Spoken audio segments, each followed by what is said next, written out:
오늘 하늘을 바라보는 이유라는 제목으로 이렇게 말씀을 나누려고 합니다. 뭐 요즘에야 이제 영화나 또 뭐 만화나 여러 가지 이제 매체에서 우리가 쉽게 접할 수 있는 그런 아이콘들이 있죠. 그 뭐냐면 영웅들이에요, 영웅들. 되게 특별한 능력을 가지고 있고 뭐 이제 히어로라고 하죠. 뭐 그런 영화들이 요즘 얼마나 많아요. 또 그런 것을 주제로 한뭐 만화나 뭐 여러 가지 것들이 있죠. 근데 이제 여러분들이 제일 좋아하는 영웅이 누군지 모르겠어요. 저는 어렸을 때 처음 그런 영웅에 대해서 접한 게 슈퍼맨이에요, 슈퍼맨. 여러 가지 능력이 있잖아요. 뭐 눈에서 불도 쏘고, 막 힘도 세고, 엄청 빠르고, 여러 가지 능력이 있지만, 가장 막 환상을 자극했던 능력, 보면서 되게 재밌고 즐거웠던 능력은 뭐냐면, 하늘을 나는 거였던 것 같아요. 사람이 하늘을 난다? 굉장히 멋지고 환상적이잖아요. 굉장히 자유로움과 인간이 가지지 못한 우리의 한계로는 절대 넘을 수 없는 그런 특별한 자유로움과 능력과 힘, 또 슈퍼맨이 나르는 모습을 보면서 그런 사람들이 그것에 인기가 있고 마음을 두었던 것 같아요. 제가 왜 이 말씀으로 시작하냐면 오늘 제자들의 눈이 그런 눈인 것 같아요. 제자들이 깜짝 놀라고 또한 뭐랄까 이제 큰 충격을 받고 그런 상황인데 왜냐 바로 누군가 지금 날고 있기 때문에 그렇습니다. 누가 날고 있느냐? 예수님이 날고 계시죠.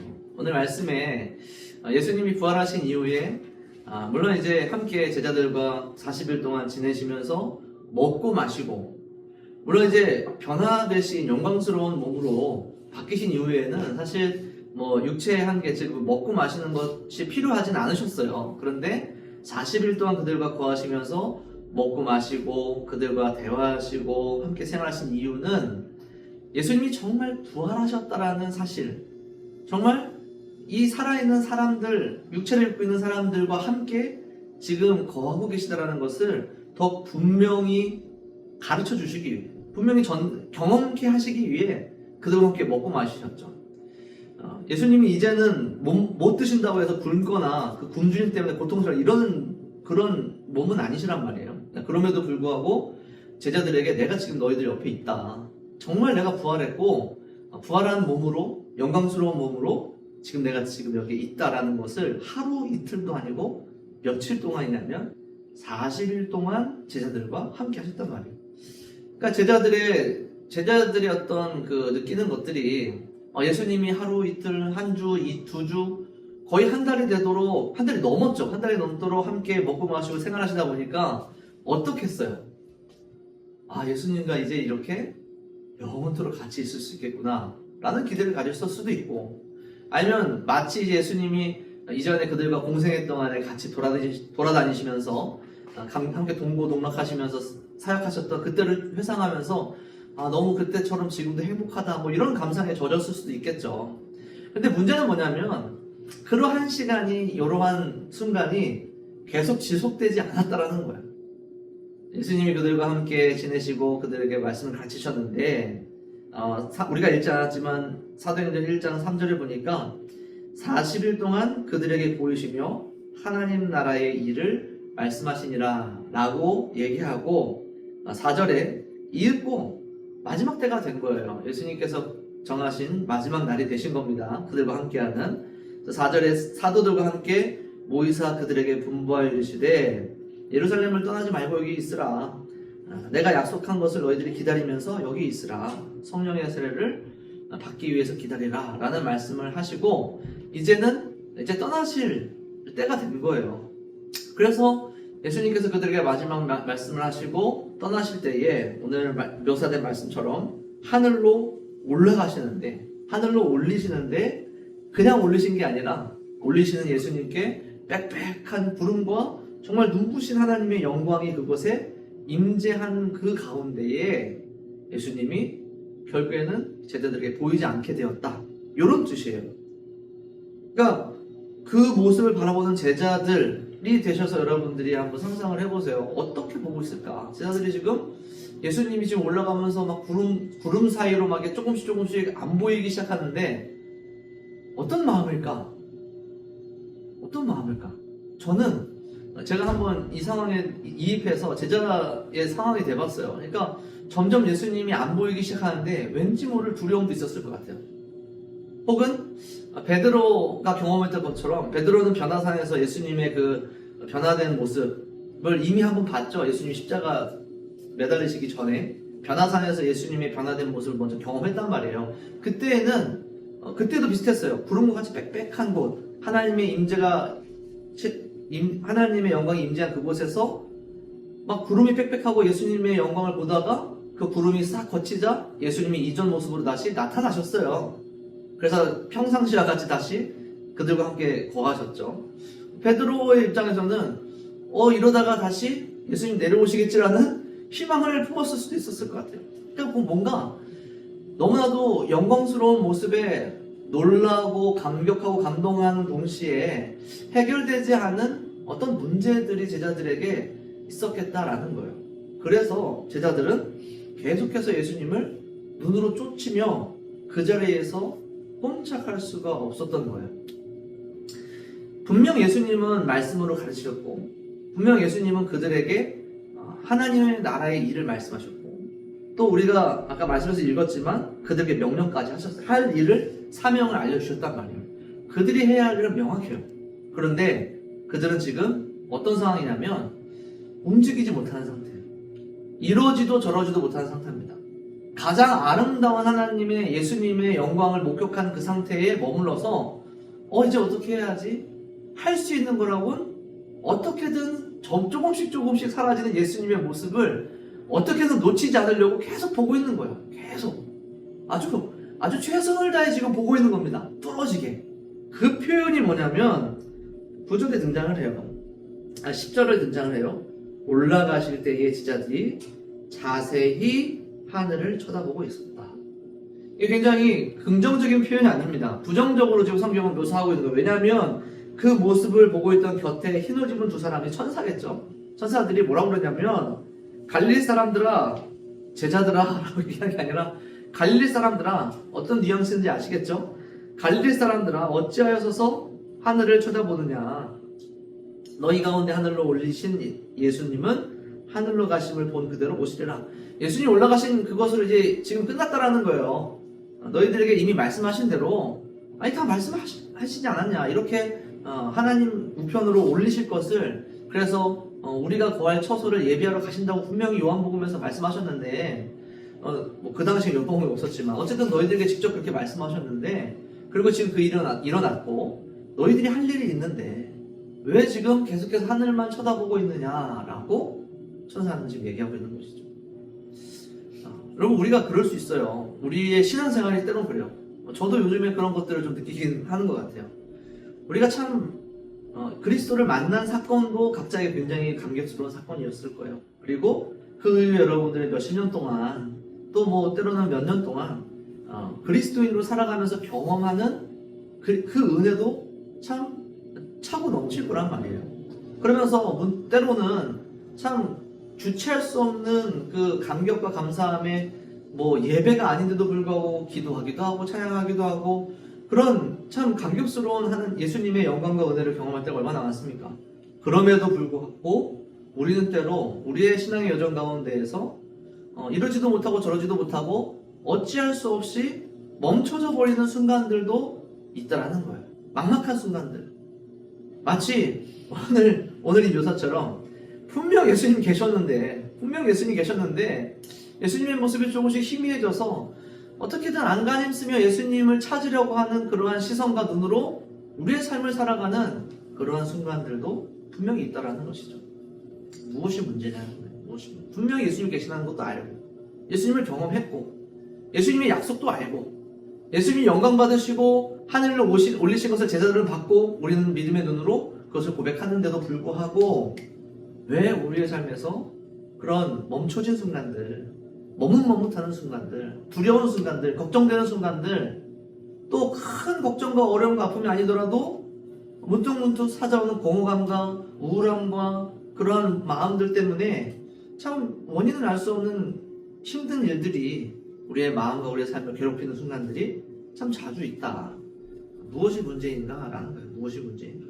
제자들은 무엇이 문제였을까를 우리가 한번 살펴봐야겠죠. 제자들은 무엇이 문제였는지가 성경에 나와 있어요. 아까도 얘기했지만 예수님이 40일이나 그것도 부활하신 이후에 영광스러운 몸을 입으신 채로 제자들과 40일이나 하나님 나라의 일을 말씀하셨다고 그랬어요. 하나님 나라의 일은 뭘 얘기할까요? 뭐 우리는 알 수 없는 하나님 나라의 영적인 세계가 어떤 식으로 작동하는지, 뭐 그 나라의 어떤 체계나 그 나라의 어떤 행정이나 그 나라의 법이나 뭐 이런 것들을 하나님이 가르치셨는가, 예수님이 가르치셨는가, 그런 의미가 아니라 이 하나님 나라의 일이라는 요 문맥은, 요 단어는 어떤 뜻이냐면 복음에 대한 것을 가르치셨다라고 생각하시면 돼요. 쉽게 얘기하면 하나님께서 어떻게 사람들을 구원하셨는지, 그래서 지금 하나님 나라에 하나님께서 어떻게 영광 받으셨고 그곳에서 우리들의 처소가 어떻게 예비되고 있는지, 이 땅에서는 하나님께서 어떻게 교회를 세우시는지, 이것이 바로 우리들에게 가르치시는 예수님의 하나님 나라의 일이라는 거예요. 그러니 지금 이 40일 동안 예수님이 애매한 것 가르치신 거 아니에요.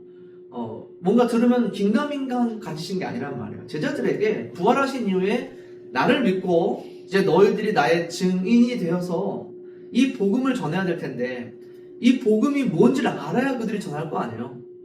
어떻게 구원이 왔는지, 어떻게 우리가 죄와 사망의 권세에서 생명과 성령의 법으로 옮겨졌는지, 예수님의 십자가의 죽으심의 의미가 무엇인지, 부활하신 이유가 무엇인지, 예수님이 공생애 동안 하셨던 그 가르치심과 사역 동안에 감춰두었던 그 비밀을 이제는 40일 동안 그들에게 명명백백히 다 드러내면서 가르치셨을 거란 말이에요. 이게 복음이야. 이것이 바로 구원이야. 이제는 이것으로 인하여서 얼마든지 죄인이 구원받아 의인이 될 수 있어. 그리고 나의 백성이 될 수 있는 거야. 거기서부터 하나님의 나라가 시작되어질 것이야 라는 하나님의 일에 대해서 그들에게 계속해서 가르치셨을 거란 말이에요. 그러니까 제자들이 어느 정도 이제 받아들이면서 그 나라의 청사진을 이제 그렸겠죠. 이제 우리가 그려야 될 하나님의 나라가 이런 것이구나. 이런 식으로 예수님의 가르치심과 복음이 이제는 이 세상을 변화시키겠구나. 그런 어느 정도의 지식과 그런 것들이 전달되어졌을 거란 말이죠. 근데 이게 중요해요. 그런데 6절에 보면 그들이 예수님께 하고 싶은 가장 마지막 질문이 있어요. 마지막 질문. 만약에 여러분들 같으면 어떤 질문을 하시고 싶으세요? 이제 예수님과 여러분들이 정말 이 땅에서는 육체를 입고는 마지막 순간이에요.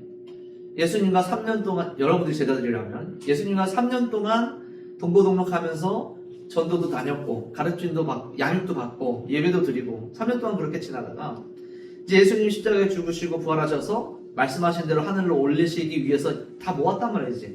이제 그때가 돼서 다 모아서 자 이제 우리가 헤어질 때가 됐다라는 것을 알게 됐을 때 여러분 뭘 질문하시겠어요?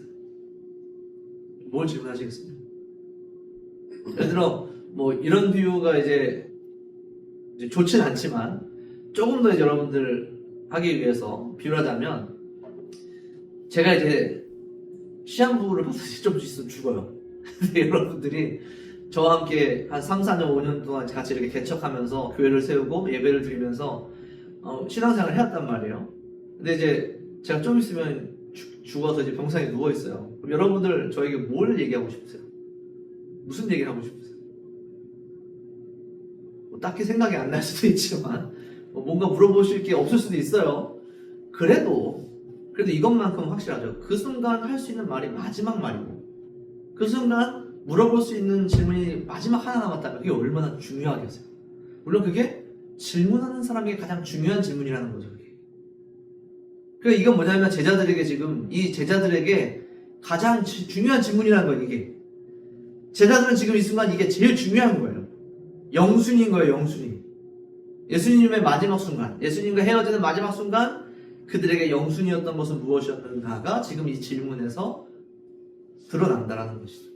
이 질문을 한번 보세요. 6절에 예수께 여쭈어 이르되 이스라엘 나라의 회복하심이 이때이니까? 라고 물어보는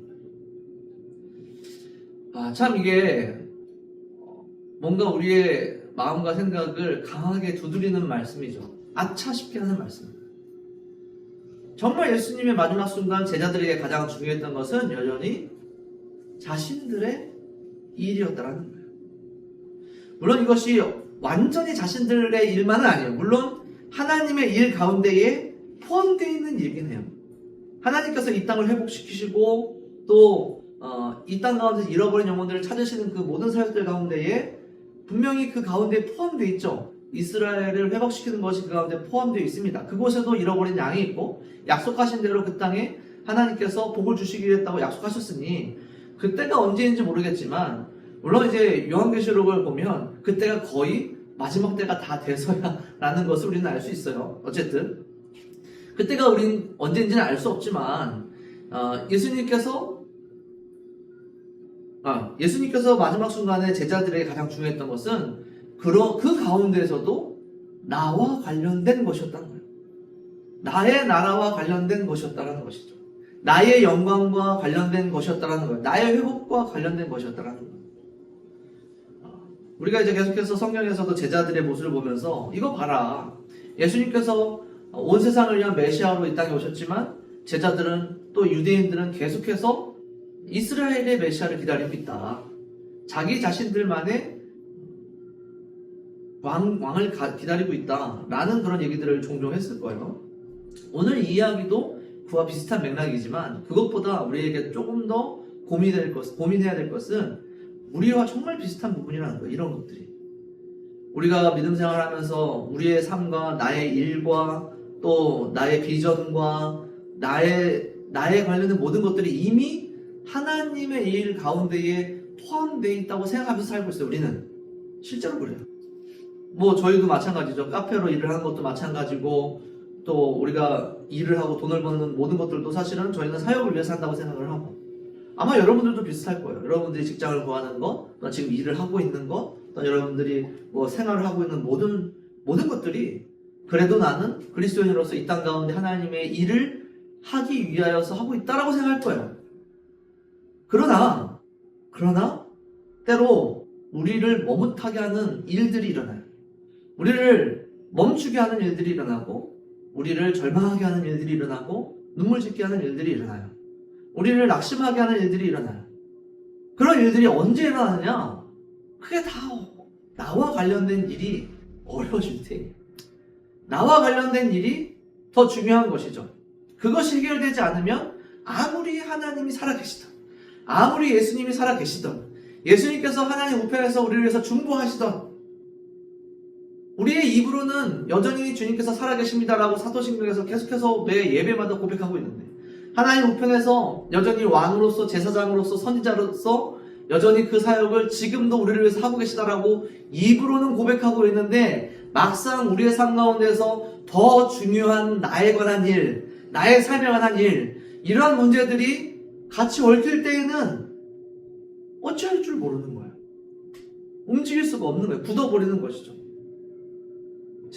제자들의 모습이 지금 그런 모습이라는 거예요.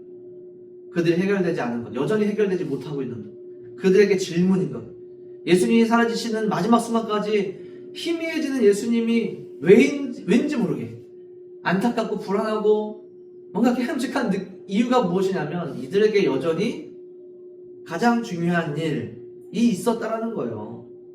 하나님의 일, 복음의 일, 하나님 나라보다 지금 그들에게 이스라엘이 더 중요한 거예요. 내가 살고 있는, 내가 포함되어 있는 또 나라는 자아를 굉장히 가득 채우고 있는 그 이스라엘, 내 백성, 내 민족, 구약에서부터 선택받은 아브라함의 자손, 혈통으로 정말 하나님의 백성인 이 유대인들, 이 이스라엘은 나는 어떻게 될까랑 똑같은 질문인 거예요, 사실은. 나는. 왜냐면 이스라엘이 회복되는 순간 이들이 기대하는 건 뭐냐면 언젠가 예수님께서 십자가 매달리기 전에 제자들이 그것 때문에 싸웠잖아요. 누가 더 예수님께 가까이 나가느냐. 그때에 예수님이 왕이 되시면 누가 예수님의 우편과 좌편에 앉아있느냐. 누가 더 높으냐. 지금 그 문제가 조금 더 점잖게 변했지만 지금 똑같은 문제입니다, 사실은. 그게 이들에게는 자기 자신의 일인 거예요. 이스라엘이 회복되는 순간 그때에 하나님의 나라도 영광을 받으시고 동시에 이스라엘이 높아지고 완전히 회복되어져서 그 가운데 우리도 높은 자리에 앉을 수 있는 욕심, 그러니까 정말 아주 사악한 욕심으로 높은 자리는 아닐지라도 굉장히 귀한 자리, 영광스러운 자리, 그 나라의 그 자리에 내가 앉을 수 있다면 얼마나 좋은 일일까? 그래서 물어보는 거예요. 하나님의 나라가 잘 되는 것도 중요한데 그 가운데 나도 영광받고 잘 되면 얼마나 좋을까라는 생각들이 제자들에게도 있었고 오늘 우리들에게도 있지 않습니까? 특별히 우리가 개척교회를 하기 때문에 여러분들도 그런 생각을 여러분들도 그런 생각을 할 수 있겠지만 저는 더 많이 하는 것 같아요. 우리 교회의 영광, 우리 교회의 부흥, 우리 교회의 성장, 얼마나 좋을까? 물론 하나님의 나라가 확장되어지고 교회가 건강하게 세워지는 것은 얼마나 영광스러운 일이에요. 근데 이런 생각을 자연스럽게 하지 않겠어요? 우리 교회가 부흥하고 건강하고 커지면 얼마나 자랑스러울까? 내가 얼마나 자랑스러울까? 여러분들도 비슷한 생각 하게 될 거예요. 분명히. 우리 교회가 처음에 이렇게 둘, 셋 모여서 시작했는데 지금 우리 교회 얼마나 건강하고 아름다운가? 얼마나 자랑스러운가? 그런데 그게 1년, 2년, 3년 물론 개척교회가 어디든 힘들겠지만 이게 잘 부흥되지 않고 우리 교회가 잘 성장하지 않고 우리 교회가 사람들 보기에 굉장히 이제 그럴듯하게 커가지 않으면 우리의 눈과 마음은 어떻게 되냐면 마치 오늘 말씀에 표현하는 제자들의 눈과 마음이랑 비슷해질 수 있다는 거예요. 어떡하지? 자꾸만 희미해지는 거예요. 예수님의 모습이 자꾸만 희미해지고 불안하고 예수님 정말 우리를 위해서 지금 없어지시는 것이 아니라 돌아가시는 것이 아니라 여전히 살아계셔서 우리를 위해 중보하시겠다고 말씀하시는데 왜 이렇게 불안하지? 그런 마음이 될 수 있다. 교회뿐만 아니라 여러분들의 삶도 마찬가지 아닙니까? 여러분들이 준비하는 직장, 여러분들이 일하고 있는 직장, 여러분들의 건강, 여러분들의 삶, 여러분들의 관계 이런 것들이 불안하고 흔들리면 흔들릴수록 똑같은 생각을 하게 된단 말이에요. 아니 나의 삶이 또 나의 건강이 또 나의 일들이 잘 돼야 하나님 제가 이것 가지고 다른 것 하겠다는 것도 아니고 내가 이것 가지고 하나님께 영혼 돌리겠다고 제가 그렇게 헌신하고 결단하고 살아가는데 이게 안 된다라는 것은 하나님에 대한 예수님에 대한 불안함으로 연결된다라는 거예요. 정말 지금 날 위해 중보하고 계신 게 맞나? 예수님께서 정말 지금도 살아 역사하시는 게 맞나? 그러한 불안함과 그러한 걱정들 때문에 그러한 눈으로 하늘을 올려다볼 수 있더라는 것이죠. 그런 제자들에게 오늘 예수님께서 그래서 보여주신 거예요. 사실 그러한 것들, 이러한 불안, 이러한 연약한 믿음 때문에 예수님은 마지막까지 제자들에게 무엇을 보여주시냐면 그래서 하늘로 올리시는 모습을 보여주시는 거예요. 예수님의 몸은, 예수님의 변화하신 그 완전함은, 영광스러움은 이미 이 세상의 한계를 뛰어넘은 것이었어요. 그래서 제자들이 모임 가운데에 나타나시기도 하고 없어지시기도 하고 엠마오로 가는 제자들 가운데 함께 먹고 드시다가 사라지시기도 하고 나타나시기도 하시는 거예요. 여전히 지금 예수님은 초월하신 분이고 불가능이 없으신 분이신데도 불구하고 제자들 앞에 일부러 이 모습으로 하늘로 올리시는 것을 보여주신 거란 말이에요.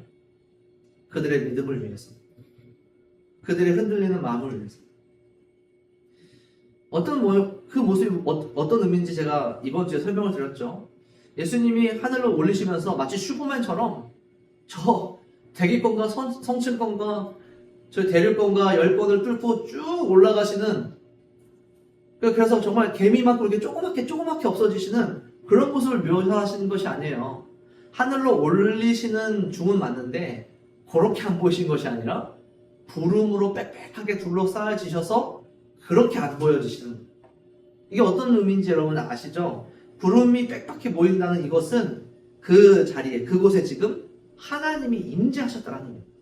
하나님이 그곳에 계시다라는 거예요. 마치 예수님께서 세례 받으실 때 성령이 비둘기 같은 모습으로 내려오시고 하나님이 음성으로 그곳에 임재하셨듯이 예수님이 하늘로 올리시는 그 순간에도 성부 하나님께서 그곳에 영광으로 임재하셨다는 거예요. 영광으로 임재하셔서 제자들이 본 것은 명백한 하나님의 영광과 빛이라는 거예요. 예수님이 올라가시는 모습을 보면서 예수님은 그것을 보기 원했어요. 하나님의 영광, 하나님의 임재, 내가 너희들과 함께하는 그 하나님의 이 특별하신 임재가 사실은 사람으로서는 감당할 수 없고 또 경험할 수 없고 사람은 나아갈 수 없는 그 자리에 하나님이 와주신 그 놀라우신 역사를 지금 보여주고 계시는 거예요. 여러분, 우리가 예배를 드리는 이유가 뭡니까?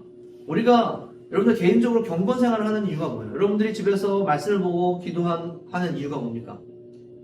예배를 드리는 이유가 뭐예요? 우리가 이미 예수 그리스도의 우리가 이미 구원을 받았는데, 우리는 이미 예수님을 믿어서 구원을 받았는데 뭐 아무것도 안 해도 돼요. 이제 뭐 아무것도 안 해도 우리는 이미 천국을 약속받았고 우리는 살 수 있어요. 우리는 구원받을 수 있어요. 그런 확신이 있다면 뭐하러 계속해서 예배드려요? 뭐하러 말씀 보고 여러분들 있는 그 자리에서 혼자서라도 기도하고 찬양합니까? 하나님의 영광을 경험하기 위해서, 하나님의 임재를 경험하기 위해서 그래요. 그것을 경험하고 하나님의 임재, 하나님의 영광을 경험할 때마다 우리의 믿음은 더욱더 굳건해질 수 있다는 거예요. 물론 예배는 우리를 위해서 드리는 것은 아닙니다. 하나님의 영광을 위해서 드리는 거예요. 하나님이 이 자리에 임재해 주셨기 때문에 감사하며 찬양하며 하나님께 영광을 돌리기 위해서 하나님을 향해서 드리는 것이 우리의 예배예요. 그러나 그 가운데 하나님은 우리에게 은혜를 주세요. 그 은혜가 무엇이냐면 약속하신 은혜예요. 영광을 경험케 해주시는 하나님의 영광을. 마치 성막에서 그랬던 것처럼, 또 솔로몬 성전에서 그랬던 것처럼, 예배드리는 하나님의 백성들이 다가올 때마다 그곳에 빽빽한 구름으로 임재해 주신 하나님의 영광을 여러분들이 매일매일 말씀 앞에서 기도하는 자리에서 또 이렇게 모이는 예배 가운데에서 그 영광을 목격하고 경험하고 여러분들 안에 계신 성령님을 통하여서 여러분들 눈으로 봤으면 좋겠어요. 그것이 우리의 믿음을 다시 강하게 해요. 흔들리는 우리의 마음을 다시 붙잡을 수 있게 해요. 하나님의 영광을 경험하는 거예요. 보니까 하나님의 임재를 경험하니까 믿을 수밖에 없죠. 흔들리는 우리 믿음을 붙잡을 수밖에 없다는 것이죠. 그런데 여기에는 한 가지 단서가 있어요. 전제가 있어요. 그 영광을 경험하려면, 그 영광을 보려면, 그 영광이 무엇인지를 확실히 깨달으려면, 헷갈리지 않으려면 무엇이 필요하냐면 성령님이 계시는 거예요. 우리 안에 성령님이 계셔요. 그래서 오늘 예수님께서는 그들에게 마지막으로 하신 말씀이 무엇이냐면 4절과 5절이에요. 예루살렘을 떠나지 말고 내게서 들은 바, 너희에게 내가 약속한 바, 약속하신 것을 기다리는데 그것이 무엇이냐면 성령이라는 거예요.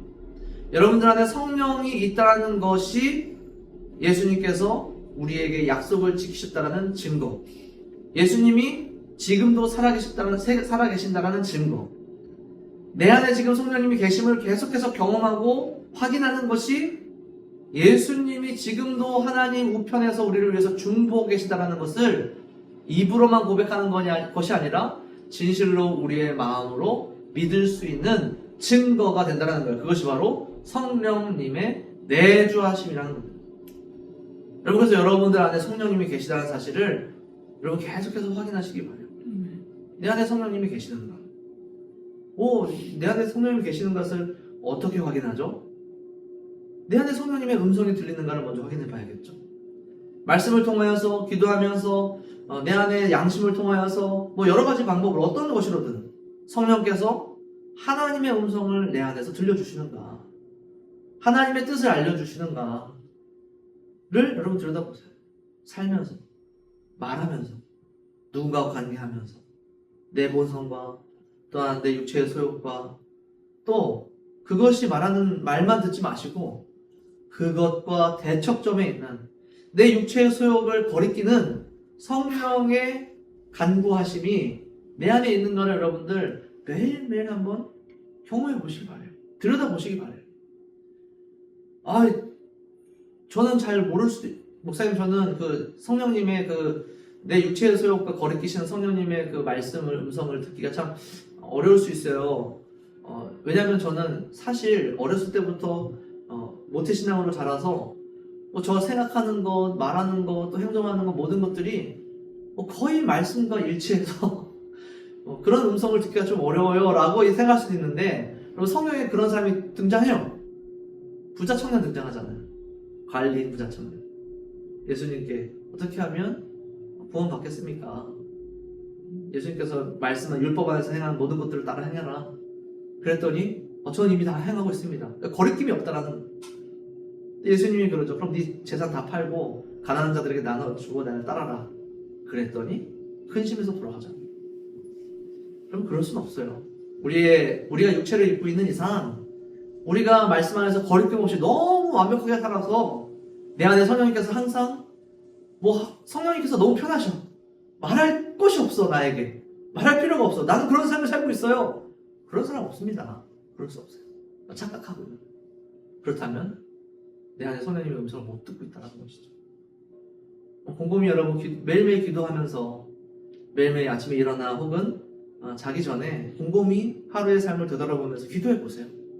내 안에 성령께서 들려주시는 음성이 분명히 있을 거예요. 어쨌든 성령께서 계셔야 예배를 드리던, 여러분 개인적으로 말씀을 묵상하던, 찬양을 하던, 내 안에 성령이 계셔야 하나님의 영광을 볼 수 있다는 겁니다. 그래서 예수님이 제자들에게 성령님을 내가 너희들에게 보내줄 터이니 기다려라 라고 말씀하시는 거예요. 그러면